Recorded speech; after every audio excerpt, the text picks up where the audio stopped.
नहमदुहु व नुसल्ली अला रसूलिहिल करीम अम्मा बाद फ़ऊज़ु बिल्लाहि मिनश शैतानिर रजीम बिस्मिल्लाहिर रहमानिर रहीम रब्बिशरह ली सदरी व यस्सिर ली अमरी वहलुल उक़दतम मिन लिसानी यफ़क़हू क़ौली रब्बी ज़िदनी इल्मा अल्लाहुम्मा फ़क़िहना फ़िद्दीन। आयत नंबर 116 है और इसमें काफिरों के बारे में ये बताया जा रहा है। चूंकि कल अहले किताब की बात हुई थी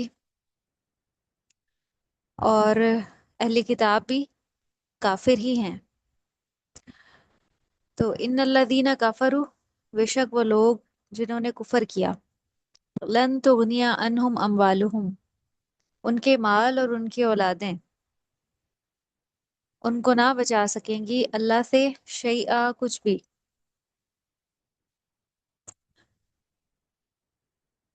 तो यहाँ पे फौरन बाद माल और औलाद की बात क्यों की गई? जी, कुफर के फौरन बाद माल और औलाद की बात क्यों की गई कि माल और औलाद उनके काम नहीं आएंगे? कहीं इनका कुफर अपने माल और औलाद की वजह से ही तो नहीं, उनकी मोहब्बत में?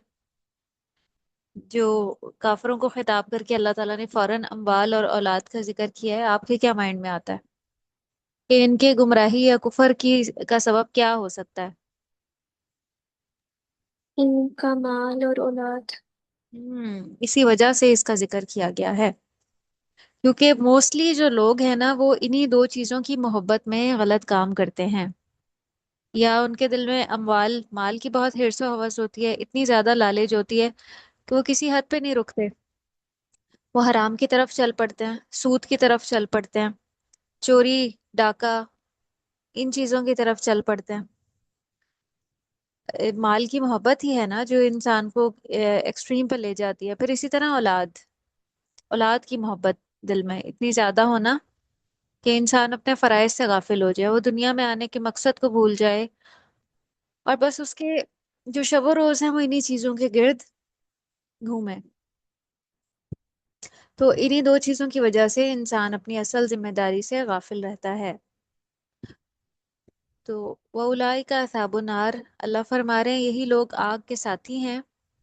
हम फीहा खालिदून, ये इसमें हमेशा रहने वाले हैं।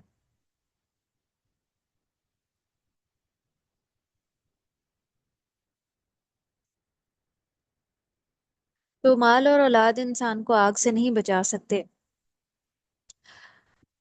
जैसे हजरत नूह अलैहिस्सलाम का बेटा जो है वो ईमान लेकर नहीं आया था, बेटा जहन्नुम में जाएगा। इसी तरह हजरत इब्राहीम अलैहिस्सलाम के वालिद शिर्क करने वाले थे, ईमान लेकर आए थे, तो वो भी जहन्नुम में दाखिल किए जाएंगे। तो इससे ये पता चलता है कि वक्त का पैगंबर भी अपनी औलाद को या अपने बाप को अल्लाह के हजूर सिफारिश करके नहीं छुड़ा सकता। तो अल्लाह ताला शिर्क तो कभी माफ नहीं करेंगे, कुफर और शिर्क को। बाकी सारे गुनाह अगर चाहें तो अल्लाह ताला माफ कर दें। जी, इसका बामुहावरा तर्जमा पढ़ें आप। काफिरों को उनके माल और उनकी औलाद अल्लाह के हाँ कुछ काम ना आएंगी। ये जहन्नमी हैं जो हमेशा उसमें पड़े रहेंगे। बिल्कुल। आयत नंबर 117, मसलु मा युनफिकूना फी हादिहिल हयातिद दुनिया, ये कुफार जो भी खर्च करें इसकी मिसाल कमसली रीहिन, एक तंद हवा जैसी है। तो जो वो दुनिया की जिंदगी में खर्च करते हैं ना, काफिर भी, आपको पता है कि बहुत से फलाही काम करते हैं, बहुत से अच्छे काम भी वो करते हैं, अच्छी जगहों पे स्पेंड करते हैं, चैरिटीज के काम करते हैं। तो क्या उनका वो सारा रायगा जाएगा? उनको उसका कुछ भी रिवॉर्ड नहीं मिलेगा। तो उसी की बात हो रही है कि वो जो कुछ भी दुनिया की जिंदगी में खर्च करते हैं ना, यहाँ खर्च करने से मुराद ज़ाहिरी नेकियों में खर्च करना है। उसकी मिसाल हवा की तरह है, फीहा सिरुन, जिसमें पाला है, असाबत हरसा कौमिन ज़लमू, जो जालिमों की खेती पर पड़ा, फ़अहलकत, और उसे तहस नहस कर दिया या उसे हलाक कर दिया। ये जो सिर का लफ्ज है ना, ये लू के लिए भी इस्तेमाल होता है। जैसे आजकल गर्मी है, गर्मियों में لو بہت زیادہ ہوتی ہے، اور اس کا نقصان کیا ہوتا ہے کہ تیز اور گرم ہوا عام طور پہ کھیتیوں کو نقصان پہنچاتی ہے، یا ہلاک کر دیتی ہے، یا تباہ کر دیتی ہے۔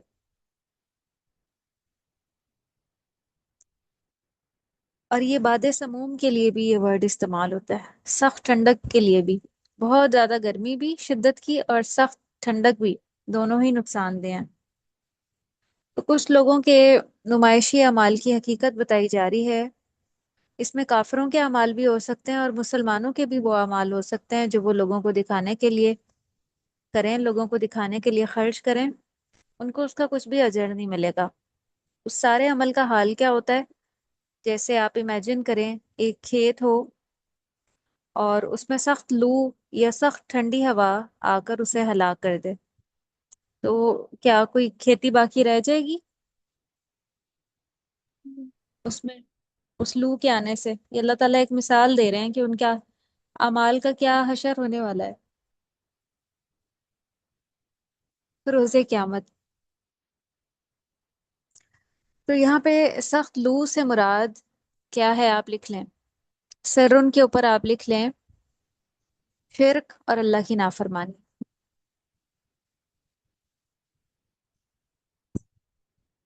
شرک اور اللہ کی نافرمانی سرن سے مراد ہے کہ اللہ کی نافرمانی اور شرک کی وجہ سے وہ جو ان کا ہرا بھرا کھیت ہے، ہرا بھرا کھیت کیا ہے؟ ان کی سپینڈنگز، چیریٹی کے کام جو وہ اللہ کے راستے میں خرچ کرتے ہیں، خوشنما اعمال، سارے کے سارے ہلاک ہو جائیں گے۔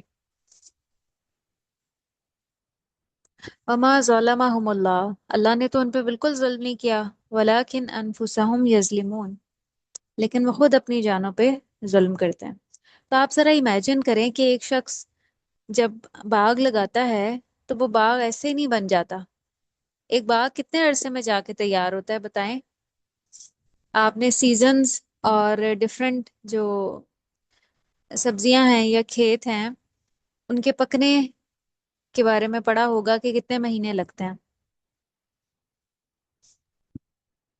کافی زیادہ ٹائم لگتا ہے۔ ایک فصل کو تیار ہونے میں کتنا ٹائم لگتا ہے؟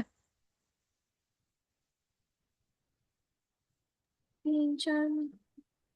ہاں جی، کافی مہینے لگ جاتے ہیں، اور اس پہ ایفرٹ الگ ہوتی ہے، بیج ڈالنے سے لے کے اس کے بعد آپ دیکھیں کہ اس میں ہل چلانا، اس کی کیئر کرنا، پھر جو بھی اس زمین کو ضرورت ہو، پانی کی ضرورت ہو تو وقت پہ پانی دینا، ہر روزانہ کی بنیاد پہ اس کی کیئر کی جاتی ہے، پھر جا کے وہ ایک باغ بنتا ہے، ایک فصل تیار ہوتی ہے۔ تو آپ سوچیں کہ اسی طرح کا کسی کا بھی ایک باغ ہے، اچانک سے سخت لو آ جاتی ہے، سخت گرم ہوا، اتنی گرم کہ باغ جل جاتا ہے۔ تو باغ کیا ہے؟ آپ لکھ لیں، باغ سے مراد دنیاوی نیک کام ہے، دنیاوی نیک کام جن کا مقصد صرف نمائش ہے، جن کے اندر کوئی اسپرٹ اور روح نہیں، اور ساتھ ساتھ کچھ بہت غلط کام بھی کرتے ہیں، اور وہ ہیں شرک، دکھاوا، جس سے وہ ساری زہری نیکیاں تباہ ہو جاتی ہیں۔ تو اس سے یہ پتہ چلتا ہے کہ انسان کے بعض اعمال اتنے خراب ہوتے ہیں کہ وہ اس کے اچھے اعمال کو بھی تباہ و برباد کر دیتے ہیں۔ انسان کے بعض اعمال اتنے خراب ہوتے ہیں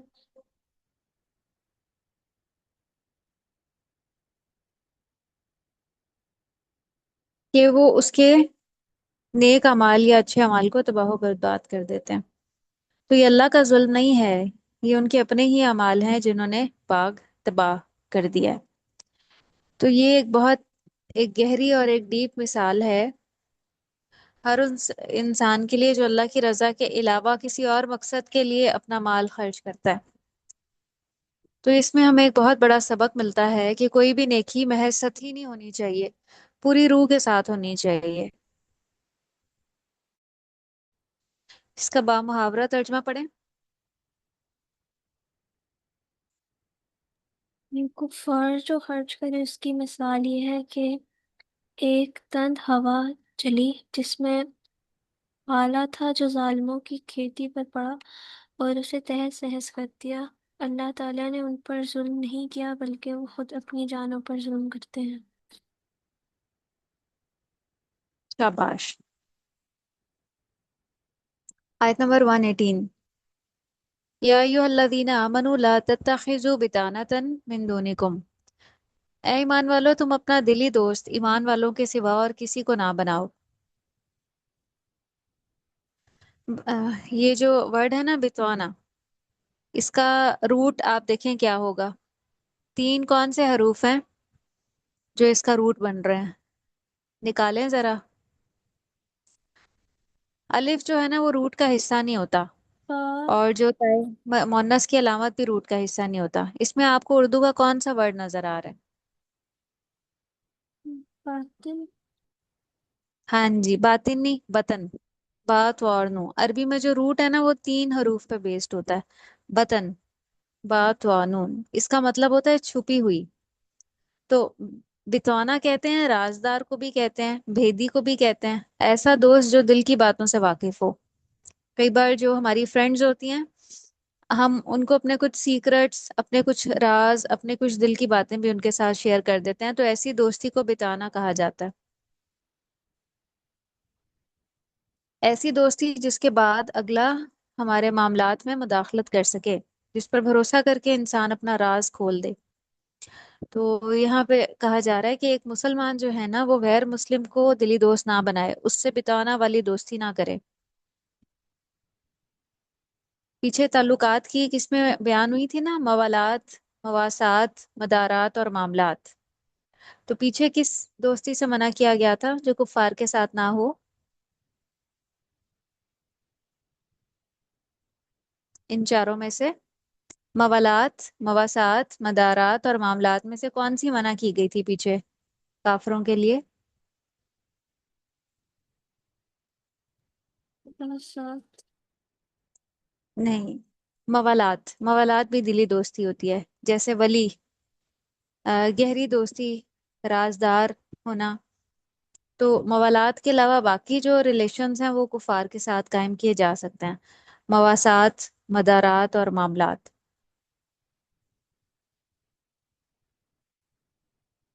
کیوں نہ بناؤ، اس کی ریزن آگے اس آیت میں بتائی جا رہی ہے۔ لا یألونکم خبالا، کہ وہ تمہاری تباہی میں کوئی کسر اٹھا نہیں رکھتے۔ ودو ما انتم، وہ چاہتے ہیں کہ تم دکھ میں پڑو۔ قد بدت البغضاء من افواہہم، ان کی عداوت تو خود ان کی زبان سے بھی ظاہر ہو چکی ہے۔ تو یہ وجہ بتائی جا رہی ہے کہ وہ چاہتے ہیں کہ تم مشکل میں پڑو، بغض ان کے منہ سے ظاہر ہو گیا، اور جو ان کے سینے چھپائے ہوئے ہیں وہ اس سے بھی بڑا ہے۔ وما تخفی صدورہم اکبر، اس سے بھی تم اندازہ کر سکتے ہو کہ ان سے ہمدردی نہیں کرنی چاہیے۔ ان کے سینوں میں کیا کچھ تھا؟ کون سے جذبات چھپے ہوئے تھے کافروں کے سینوں میں؟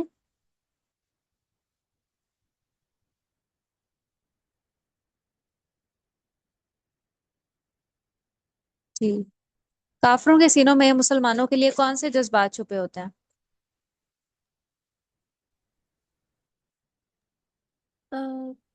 برے جذبات جیسے برے نفرت۔ جذبات، حسد کا، بغض کا یعنی انتقام کا۔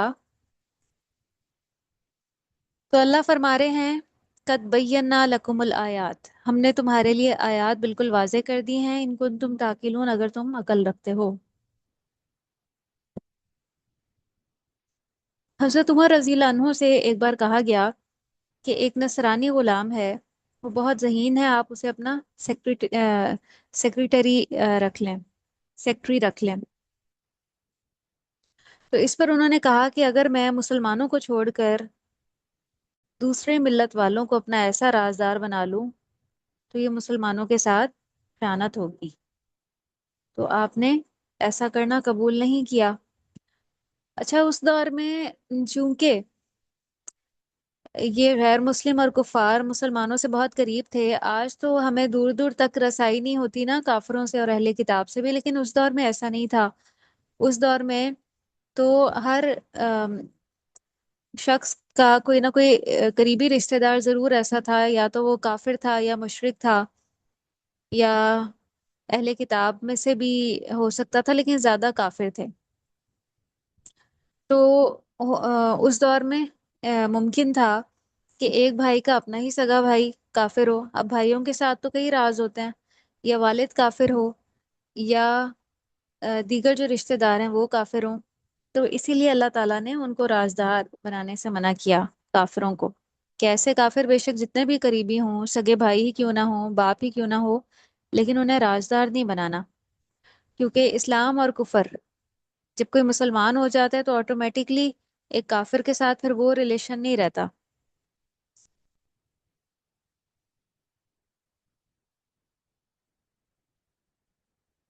آ، جو کچھ کنٹریز ہیں جیسے چائنا ہے یا رشیا ہے، اس میں جو شخص کمیونزم یا سوشلزم پر ایمان نہ رکھتا ہو نا، وہ کبھی بھی اسے اپنا خاص عہدے دار نہیں بناتے اور رازدار نہیں بناتے، کیونکہ وہ پھر اس کی آئیڈیالوجی کے خلاف جاتا ہے۔ تو اسی طرح مسلمانوں کو بھی یہ کہا جا رہا ہے کہ جو لوگ نظریاتی طور پہ تم سے متفق نہیں ہیں انہیں اپنا رازدار نہ بناؤ، ان سے ایسا تعلق رکھنے سے منع کیا گیا ہے۔ لیکن نبی کریم صلی اللہ علیہ وسلم نے ایک اسلامی ریاست میں رہنے والے نان مسلمز کے ساتھ بھی اچھے سلوک کی تلقین کی ہے۔ جیسے ایک موقع پہ آپ نے فرمایا کہ جس نے کسی ذمی ذمی وہ شخص ہوتا ہے جس کی ذمہ داری مسلمانوں پر ہو، جو ایک مسلم حکومت کے انڈر رہتا ہو اور وہ ٹیکس ادا کر کے وہاں پہ رہ رہا ہو، تو آپ نے فرمایا جس نے کسی ذمی کو ستایا تو قیامت کے دن اس کی طرف سے میں دعوے دار بنوں گا۔ پھر ایک موقع پہ آپ نے فرمایا کہ مجھے اللہ نے منع فرمایا کہ میں کسی دوسرے پر ظلم کروں، یعنی جو ہماری حکومت کے ماتحت ہوگا اس کے ساتھ ظلم منع ہے۔ پھر آپ نے ایک موقع پہ فرمایا کہ خبردار جو کسی غیر مسلم پر ظلم کرے یا اس کے حق میں کمی کرے، اس کی طاقت سے زیادہ اس پہ بوجھ ڈالے یا اس سے کوئی چیز بغیر اس کی رضا کے حاصل کرے، تو قیامت کے روز میں اس کا وکیل ہوں گا، یعنی میں اس کو حق دلواؤں گا۔ اس کا با محاورہ ترجمہ آپ پڑھیں۔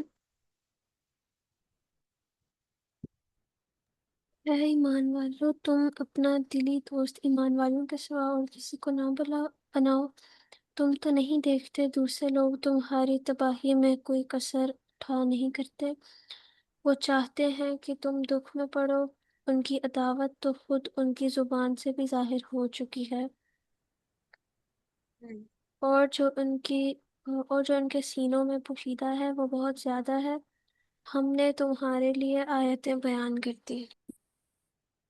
شاباش۔ آیت 119، ہا انتم الائی تحبونہم ولا یحبونہ۔ اگر عقل مند ہو تو غور کرو، ہاں تم انہیں چاہتے ہو، پسند کرتے، اور وہ تم سے محبت نہیں رکھتے، یعنی تم ان سے محبت رکھتے ہو، وہ تم سے محبت نہیں رکھتے۔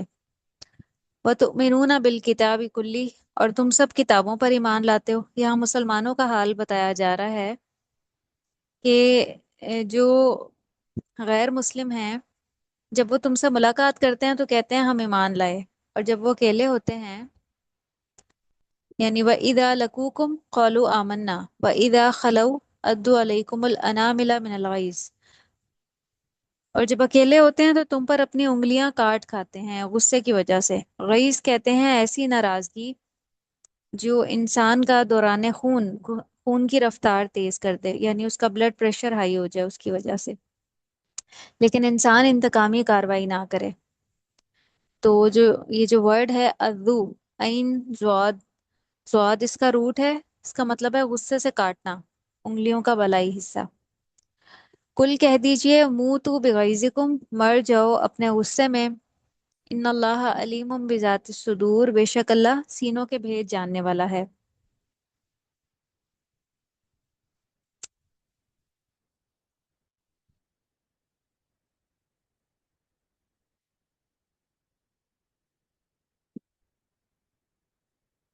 जी, शायद का बामुहावरा तर्जुमा पढ़िए।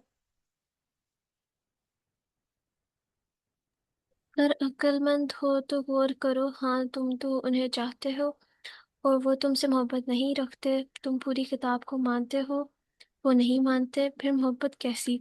ये तुम्हारे सामने तो अपने ईमान का इकरार करते हैं, लेकिन तन्हाई में मारे गुस्सा की उंगलियां चबाते हैं। कह दो कि अपने गुस्से ही में मर जाओ, अल्लाह दिलों के राज को बखूबी जानता है। आयत नंबर 120। इन तमसस्कुम हसनतन हसनतुन तसुहुम। अगर तुम्हें कोई भलाई पहुंचती है तो उन्हें बुरी लगती है, कुफार को। व इन तुसिबकुम सय्यतुन यफरहू बिहा। और अगर तुम्हें कोई तकलीफ पहुंचती है तो वो उस पर खुश होते हैं। व इन तस्बिरु व तत्तकू ला यजुर्रुकुम कैदुहुम शैआ। अगर तुम सब्र करो और तकवा इख्तियार करो तो उनकी चाल तुम्हें कुछ भी नुकसान नहीं दे सकती। ये हल बताया जा रहा है। आज हमारा क्या हाल है कि हम हर बात में उन्हीं ब्लेम करते हैं कि वो साजिश कर रहे हैं या प्रोपेगेंडा कर रहे हैं, उन्होंने ये और वो नुकसान दिया है। अल्लाह हमें समझा रहे हैं कि अगर तुमने अखलाकी तौर पे तरक्की करनी है ना, तो तुम्हारे ऊपर उनकी चालें बिल्कुल भी असरअंदाज हो ही नहीं सकती। फिर ज़रूरत अपनी इस्लाह करने की है कि इंसान अपनी इस्लाह पे फोकस्ड रहे, और अच्छा करने के बावजूद भी अगर कोई हमारे साथ बुरा कर रहा है, हमारे रास्ते में रुकावटें पैदा कर रहा है, हमें आगे बढ़ने नहीं दे रहा, या कोई हसद कीना और बुक्स की वजह से हमें नुकसान पहुंचा रहा है, जहनी टॉर्चर दे रहा है या अजियत दे रहा है, तो अल्लाह फरमा रहे हैं ऐसे लोगों की चालें उन्हीं पे ही पलट जाती हैं। अच्छा करने वाले का बिल्कुल भी कोई नुकसान नहीं होता। आप देखें, जो अच्छा कर रहा है वो तो अपना तज़किया कर रहा है और उसका अजर सवाब भी लिखा जा रहा है। और बुरा करने वाला किसका असल में बुरा कर रहा होता है, बताएं। हाँ, बुरा करता। किस तरह बुरा करने वाला अपने साथ किस तरह बुरा करता है?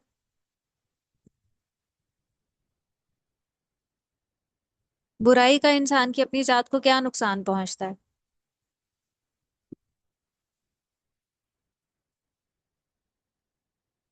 आपने देखा होगा कि बहुत से लोग जो बुरे काम करते हैं ना, अंदर से उनका दिल बेचैन होता है, बहुत बेसुकूनी की जिंदगी गुजार रहे होते हैं, उन्हें एक पल का भी सुकून नहीं होता, और कई बार उन्हें रातों को भी नींद नहीं आती। तो ये दुनिया में एक बुरा काम करने का नुकसान है या वबाल है, बेसुकूनी, पीस का ना होना, इत्मीनान कल्ब का नसीब ना होना।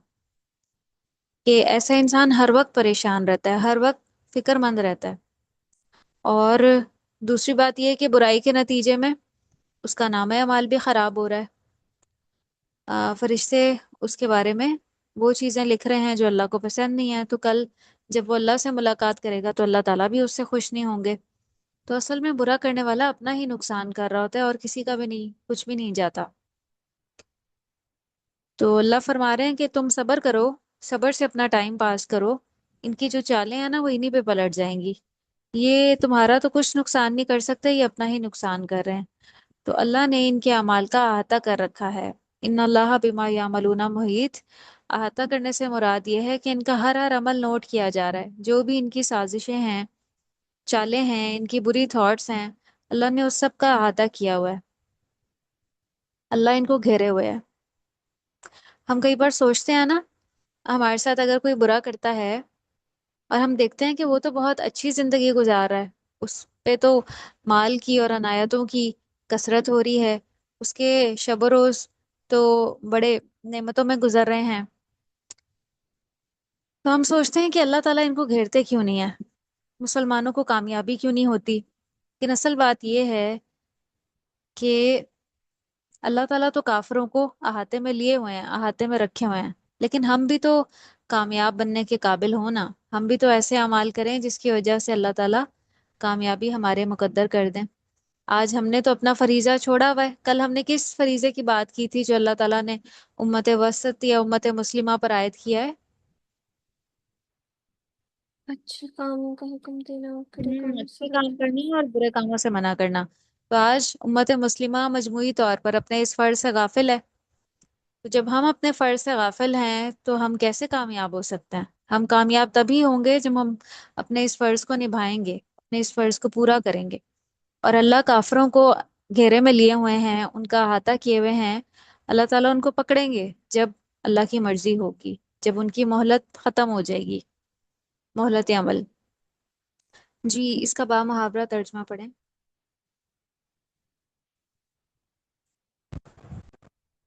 تمہیں اگر بھلائی ملے تو یہ ناخوش ہوتے ہیں، ہاں اگر برائی پہنچے تو خوش ہوتے ہیں. تم اگر صبر کرو اور پرہیزگاری کرو تو ان کا مکر تمہیں کچھ نقصان نہ دے گا. اللہ تعالیٰ نے ان کے اعمال کا احاطہ کر رکھا ہے.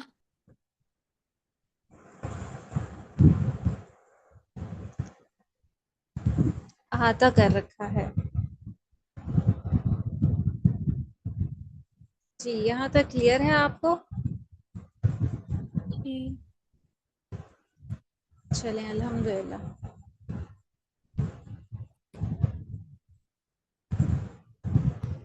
آج کی آیات میں سے میں آپ سے کچھ کوشچنس پوچھ لیتی ہوں. آپ آیت نمبر 116 اوپن کر لیجئے.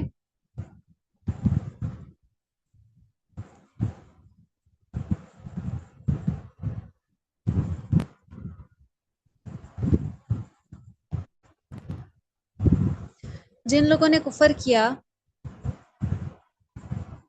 ان کا کیا انجام ہوگا؟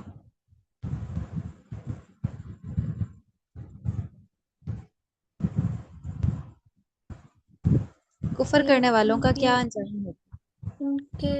ان کا مال اور ان کی اولاد ان کے کام نہ آئے گی اور وہ ہمیشہ دوزخ میں رہیں گے. یہاں پہ خاص طور پہ مال اور اولاد کا ذکر کیوں کیا گیا ہے، اور آپ نے اپنے عمل کے لیے کیا سیکھا؟ کیونکہ ان کا مال اور اولاد ان کے کفر کا سبب بن سکتا ہے. ہوں جی. اور میں نے اپنے عمل کے لیے سیکھا کہ اپنی اولاد اور مال میں اتنا نہیں کھو جانا چاہیے کہ اللہ کا حکم ہی نہ مانے. موسٹلی لوگ جو ہے نا وہ اپنی ساری زندگی انہی دو چیزوں کے پیچھے بھاگتے رہتے ہیں، انہی کے لیے کوشش کرتے رہتے ہیں. انسان کی نظر میں اہم ترین چیزیں جو ہے نا وہ یہی ہے. ان میں کھو کر وہ اپنی آخرت کو بھول جاتا ہے، زندگی کے اصل مقصد کو بھول جاتا ہے. تو اس لیے میں نے اپنے عمل کے لیے یہ سیکھا کہ مجھے اپنے مال اور اولاد میں کھو کر اپنی آخرت کو فراموش نہیں کرنا، اللہ کو نہیں بھولنا، اپنے فرائض میں کوتاہی نہیں کرنی، بلکہ اپنے مال اور اپنی اولاد کو اللہ کے راستے میں لگانا ہے.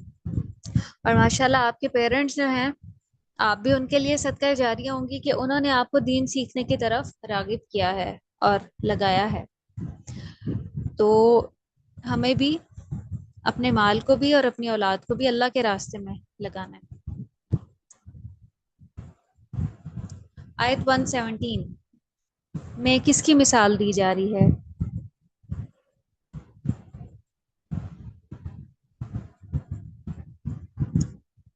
جو دنیا میں اپنا مال خرچ کرتے ہیں. دکھاوے کے لیے نیکی کرنے والوں کی مثال دی جا رہی ہے.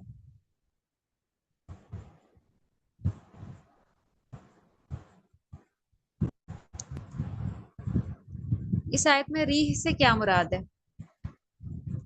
کمثلی ریح. تخت ہوا. عذاب والی ہوا.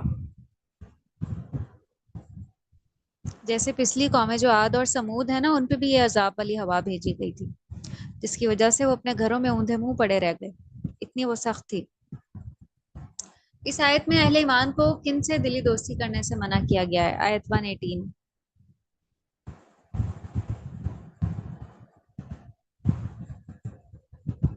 ایمان والوں کو صرف اپنے لوگوں سے یعنی ایمان والوں سے ہی دوستی کرنے کا حکم دیا گیا ہے. یعنی کفار اور اہل کتاب سے دوستی نہیں کرنی، دلی دوستی. بتوانا سے مراد کون سی دوستی ہے؟ دلی دوستی. جی قریبی دوستی، رازدار بنانا، کسی کو دلی دوست بنانا، ایسا دوست جس پہ اعتماد ہو، جس سے انسان اپنے دل کی باتیں شیئر کرے۔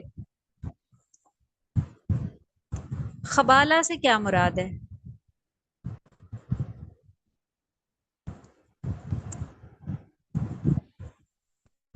برباد برباد کرنے میں۔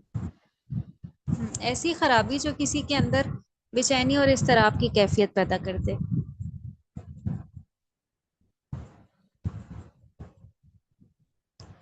آیت 119 میں اللہ تعالیٰ نے اہل کتاب کا کیا طرز عمل بتایا ہے؟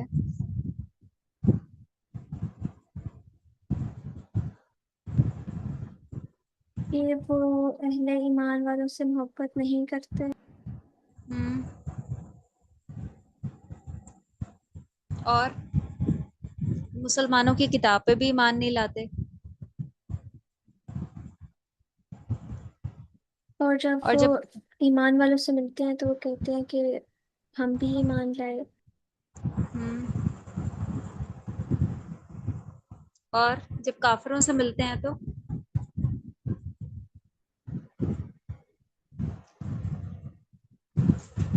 اکیلے میں مسلمانوں پر اپنی انگلیاں کاٹتے ہیں۔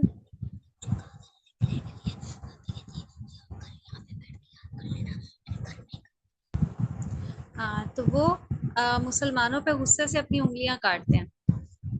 اور اور کیا خرابی ہے ان میں؟ مسلمانوں کی بھلائی ان کو بری لگتی ہے۔ اور جی آیت 120 میں سے بھی بتائیں۔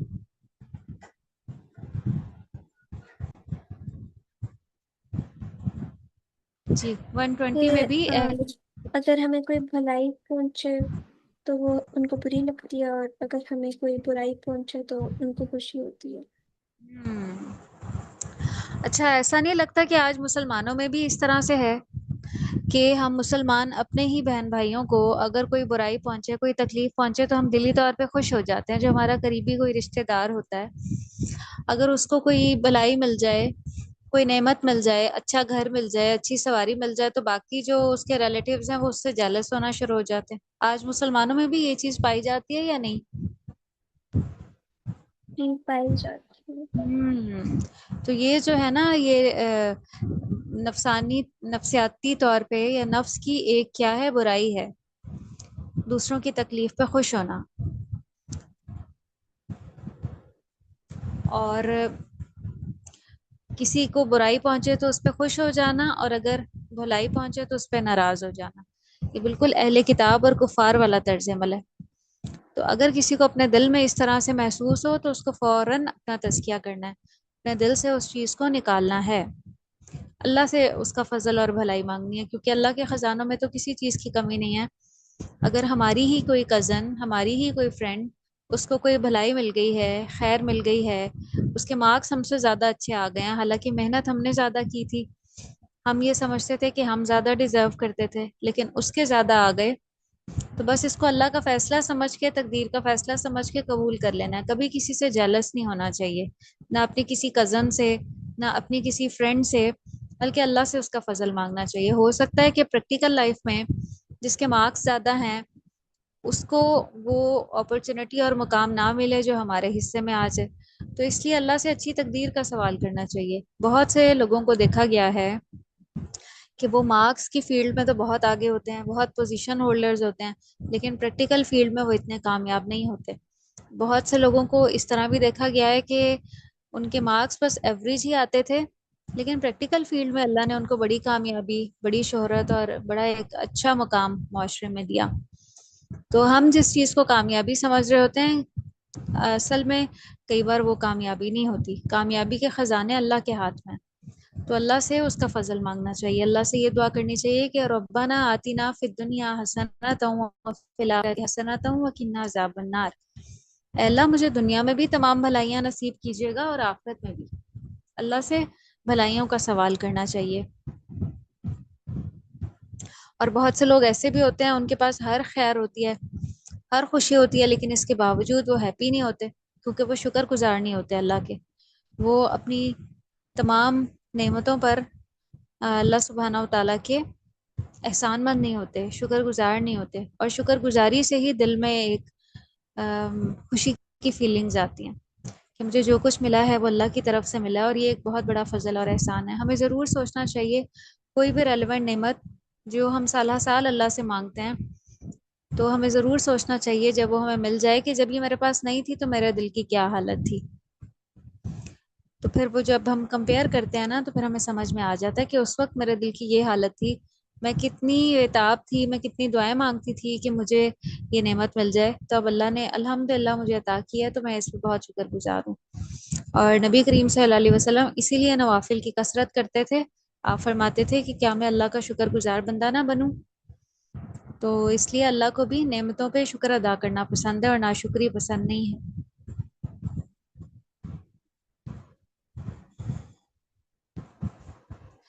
आयत 120 से बताएं कि लोगों की चालों के नुकसान से बचने के लिए कौन सी सिफात का होना जरूरी है।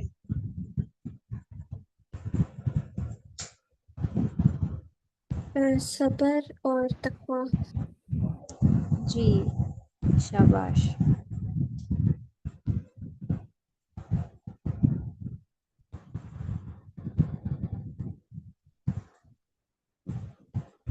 चलें, आप अपनी ग्रामर की बुक खोल लीजिए। आज हम ग्रामर पढ़ते हैं।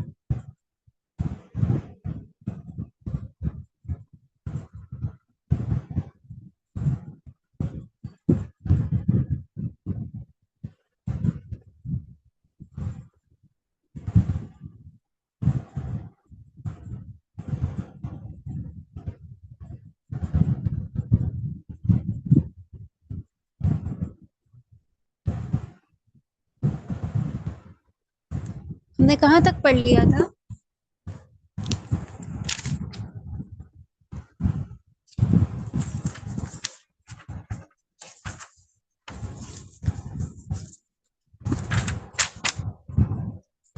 मुरक्कब इशारी हमने कंप्लीट कर लिया था।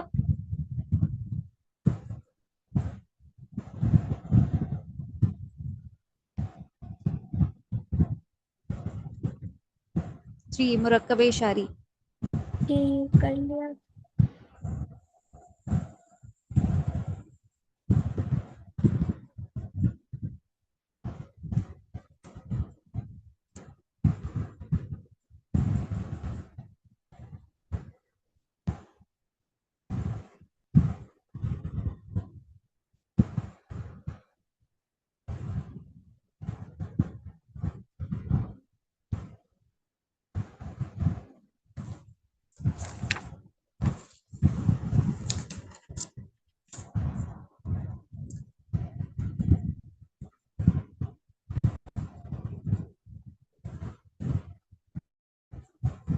आज हमने मुरक्कब इजाफी पढ़ना है। मुरक्कब इजाफी हमने शुरू कर लिया था।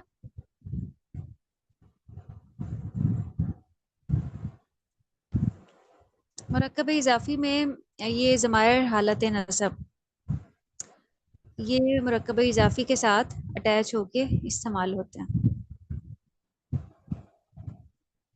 मसलन देखिए, मैं अब आपको मिसाल से समझाती हूँ कि मैं कल आपसे पूछ रही थी ना कि बताएं ये जो ज़मीर है ये हालत रफ़ा की है या नसब और जर की है। तो ये हालत नसब वाली ज़मीर कैसे इस्तेमाल होती है, ये इसकी मिसालें दी जा रही हैं। मिसाल के तौर पे हम उर्दू में कहते हैं जैद की किताब, तो अरबी में इसको कैसे लिखा जाएगा? किताबु जैदिन। मुरक्कब इजाफी के दो जुज होते हैं। उसमें पहला जो है वो मरफू होता है, यानी उस पर पेश होती है और उसे मुजाफ कहा जाता है। और दूसरा जो है वो हालत जर में होता है, यानी मजरूर होता है, उसके नीचे जेर होती है। तो इसीलिए किताबु जैदिन, जहाँ पे भी ये फॉर्मेशन लिखी होगी ना किताबु जैदिन, तो इसका हम तर्जमा करेंगे जैद की किताब। इसमें एक पोजेशन जाहिर की जाती है कि किसकी किताब है, जैद की किताब है। लेकिन अगर जैद की जगह कोई ज़मीर हो हालत नसब वाली, तो फिर किताबु हु हो जाएगा। हु ज़मीर वाहिद मुज़क्कर गायब के लिए इस्तेमाल होती है, तो ये होगा उसकी किताब, उसे एक मुज़क्कर की। तो अब आप बताइए कि अगर हमने कहना हो उन दो मुज़क्कर की किताब, तो फिर क्या फॉर्मेशन बनेगी? आप पढ़ती जाएं, मैं आपसे पूछती हूँ।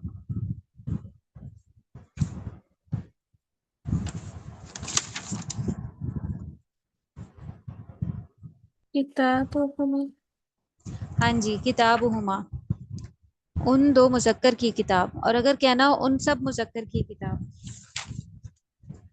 किताबुहुम। किताब हम।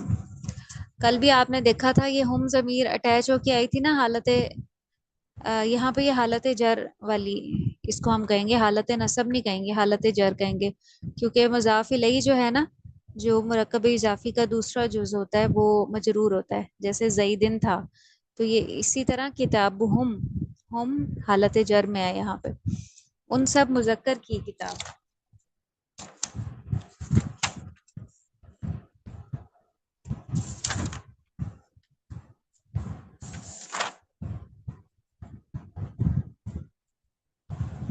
हमने, मेरा ख्याल है ये पीछे अभी पेज नंबर 78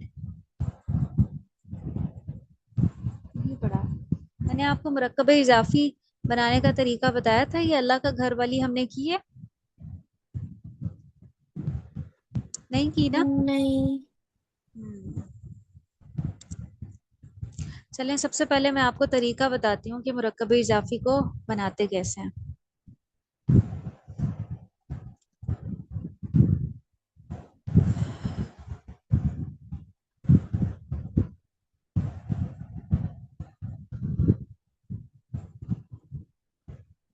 मुरक्कब इजाफी बनाने का तरीका, मुरक्कब इजाफी में के दोनों अज्जा, पहले जुज को मुजाफ कहा जाता है और दूसरे को मुजाफ इलैही कहा जाता है।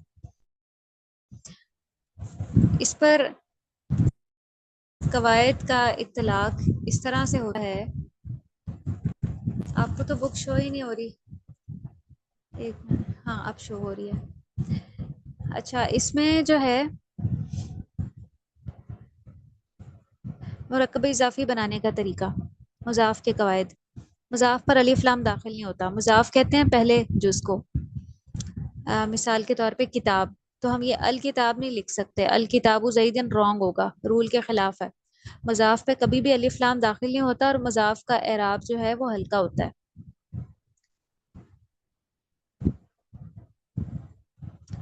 देखें, किताबुन से जब हमने इसको मुजाफ बनाना है तो किताबु हो जाएगा, जन्नतुन से जन्नतु हो जाएगा, आयातुन से आयातु हो जाएगा, अब्बाबुन से अब्बाबु हो जाएगा, और किताबन से दो जबर से किताबा हो जाएगा, जन्नतन से जन्नता हो जाएगा, और किताबिन से किताबी हो जाएगा।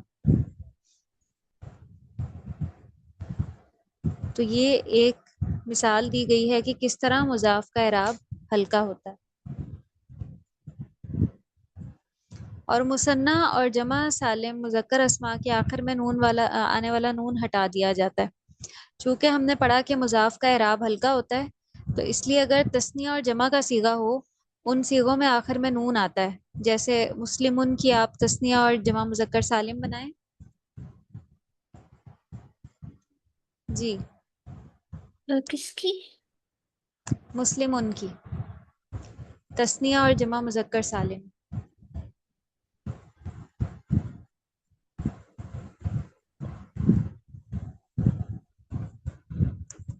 मुस्लिमानी। हाँ जी। और जमा मुस्लिमून। मुजक्कर सालिम, जी मुस्लिमूना। तो अब किताबानी का तर्जमा क्या होता है? दो किताबानी, किताबें। यदानी,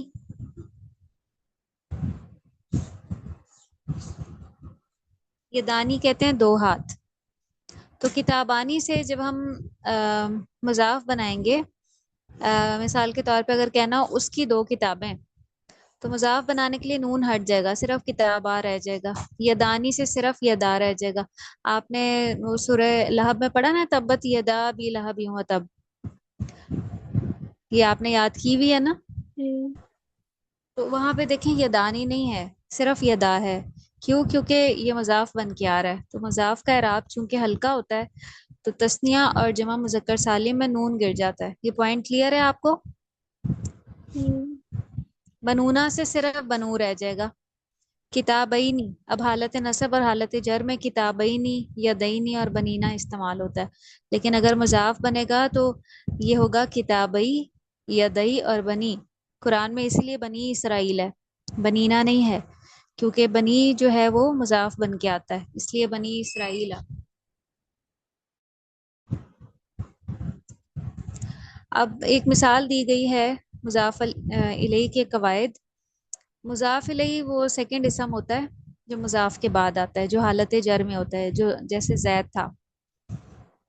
और मुजाफ इलैही के कवायद अब अप्लाई करते हैं। जैद की किताब, उर्दू में ये सीक्वेंस होता है, लेकिन अरबी में ऑपोजिट होता है। अरबी में मुजाफ इलैही पहले होता है और मुजाफ बाद में होता है, जिसकी वो चीज होती है। किताबु ज़ैदिन, तो ये मुरक्कब सूरत है। जब दो अस्मा मिलकर आते हैं ना तो वो मुरक्कब सूरत बना लेते हैं।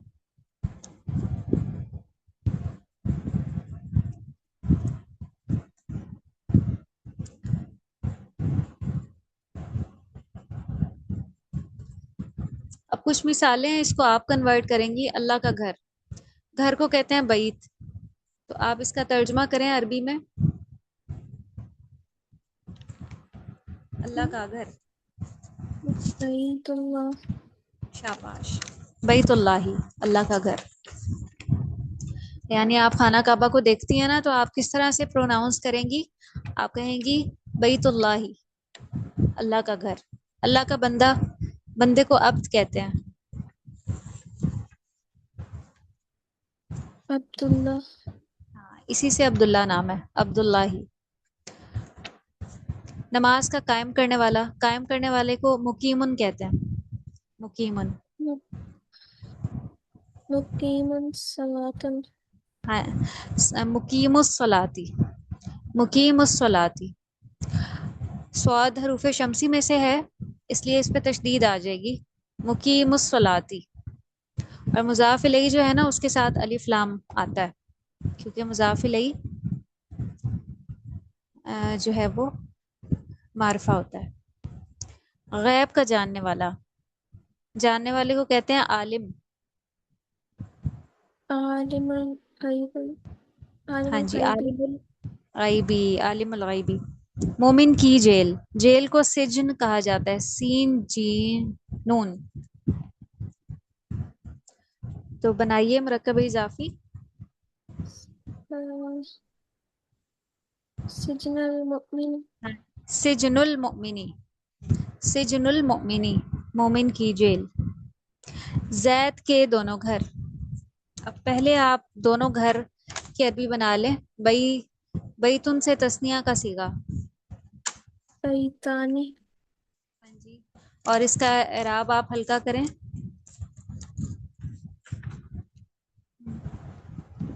बैता बैता, और आगे सैदा। मजाक कई लगाएं।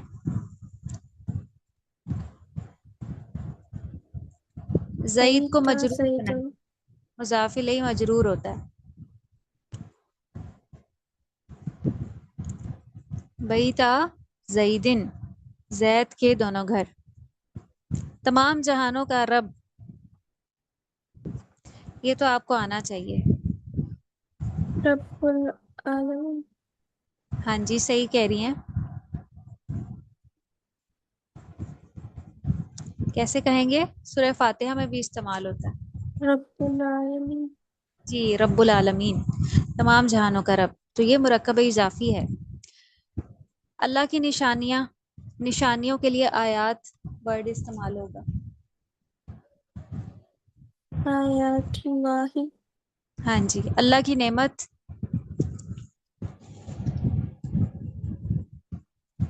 नेमतुल्लाही। नेमतुल्लाही। दो लड़कों की किताब,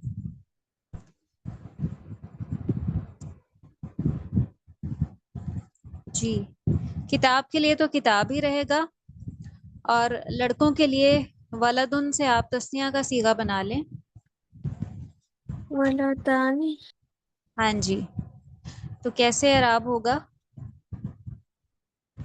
वलदा किताबुन। नहीं, किताब वलदानी, ठीक है। किताबु वलदानी, मस्जिद के दरवाजे, दरवाजे के लिए अबवाब,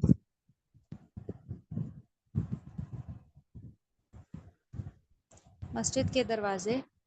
अब्वाब मस्जिद। हाँ जी, अबवाबुल मस्जिदी।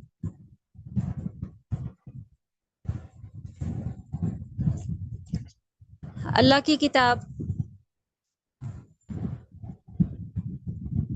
किताबुल्लाह। अल्लाह की मदद,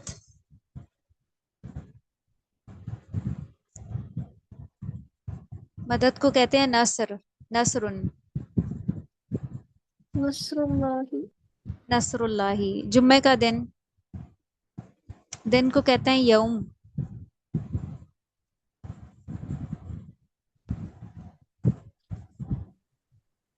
जी, यौमुल। यौमुल जुमा। हाँ जी, यौमुल जुमुआती। जुम्मे को अरबी में सूरह जुमुआ है ना, जुम्मा, यौमुल जुमुआती। मोमिन की मेराज, मेराज को मेराज ही कहेंगे। मेराज मेराजुल मुमिन। मेराजुल मोमिनी, मेराजुल मोमिनी। काफिर की जन्नत,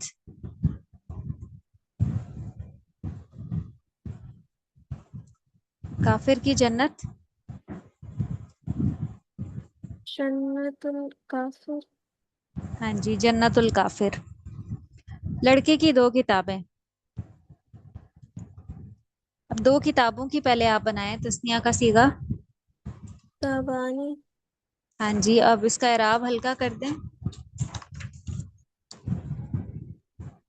ताबल वलदुल वलदिन। हाँ जी, शाबाश। किताबल वलदिन, मुसलमानों का घर।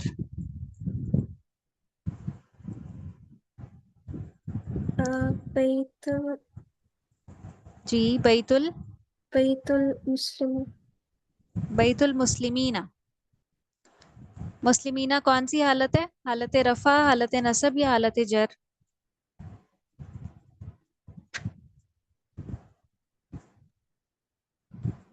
जी, मुस्लिमीना की अराबी हालत क्या है? नसब। मुजाफ इलैहि हालत जर में होता है ना, तो फिर इसकी अराबी हालत क्या हुई? हालत जर। हालत जर। इसीलिए ये मुस्लिमीना है, मुस्लिमूना नहीं है। तमाम इंसानों का बादशाह, सूरत नास में कैसे कहते हैं हम? कुलाउजु बिरब्बिन रब्बिन नास। नास। आगे। मलिकिन नास। हाँ, मलिकुन नास होगा, वो तो एक अफेक्ट आ रहा है ना, इसलिए मजरूर है मलिक, लेकिन यहाँ पे मलिकुन नास, तमाम इंसानों का बादशाह। अल्लाह का रसूल। रसूलुल्लाह। जी, फजर की नमाज,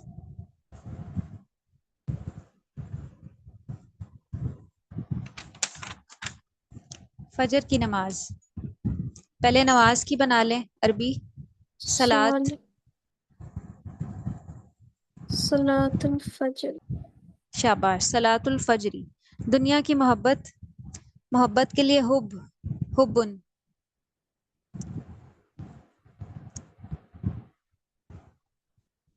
हुब्बुद्दुनिया। हुब्बुद दुनिया। दाल हरूफ शमसी में से है, उस पे शद आ जाएगी। हुब्बुद दुनिया। कमरे की खिड़कियां, खिड़कियां के लिए नवाफिज इस्तेमाल होता है, जमा मुकस्सर। और कमरे के लिए गुरफा, नवाफिस जी, नवाफिस गुरफतन। नवाफिजुल गुरफती। मुजाफ मरफू होता है, मुजाफ इलैहि जो है वो मजरूर होता है। ये आपने अपने माइंड में रखना है। फिर आप कोई भी वर्ड मुजाफ इलैहि की शक्ल में ला सकती हैं जिसको आप कंपैरिजन देना चाहें। वाखिरु दवाना अनिल हम्दुलिल्लाहि रब्बिल आलमीन। सुब्हानक अल्लाहुम्मा व बिहम्दिका नशहदु अल्ला इलाहा इल्ला अंता नस्तगफिरुका व नतूबु इलैक। वस्सलामु अलैकुम व रहमतुल्लाहि व बरकातुहू। वालेकुम अस्सलाम।